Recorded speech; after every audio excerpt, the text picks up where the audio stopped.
ಬಂಗಾರದ ಅಂಗಡಿಯಲ್ಲಿ ಕಳ್ಳತನ ಯತ್ನ ನಡೆದಿರುವ ಘಟನೆ ರಾಯಬಾಗ ತಾಲೂಕಿನ ಬೆಂಡವಾಡ ಗ್ರಾಮದಲ್ಲಿ ಮಂಗಳವಾರ ರಾತ್ರಿ ನಡೆದಿದೆ.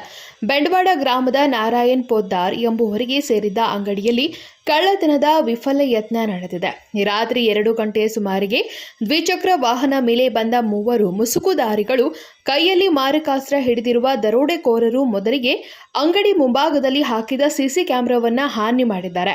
ಬಳಿಕ ಬಾಗಿಲ ಮುರಿದು ಒಳಗೆ ನುಗ್ಗಿದ ವ್ಯಕ್ತಿಯೋರ್ವ ಕೆಲ ಸಮಯ ಹುಡುಕಾಟ ನಡೆಸಿರುವ ದೃಶ್ಯ ಸಿಸಿ ಕ್ಯಾಮೆರಾಗಳಲ್ಲಿ ಸೆರೆಯಾಗಿದೆ.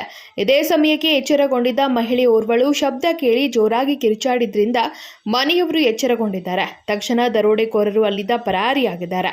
ಈ ಘಟನೆಯಿಂದ ಗ್ರಾಮಸ್ಥರಲ್ಲಿ ಆತಂಕ ಮನೆ ಮಾಡಿದೆ. ರಾತ್ರಿ ಸಮಯದಲ್ಲಿ ಪೊಲೀಸ್ ಗಸ್ತು ಹೆಚ್ಚುವುದರ ಜೊತೆಗೆ ದರೋಡೆಕೋರರ ಬಂಧನಕ್ಕೆ ಆಗ್ರಹಿಸಿದ್ದಾರೆ.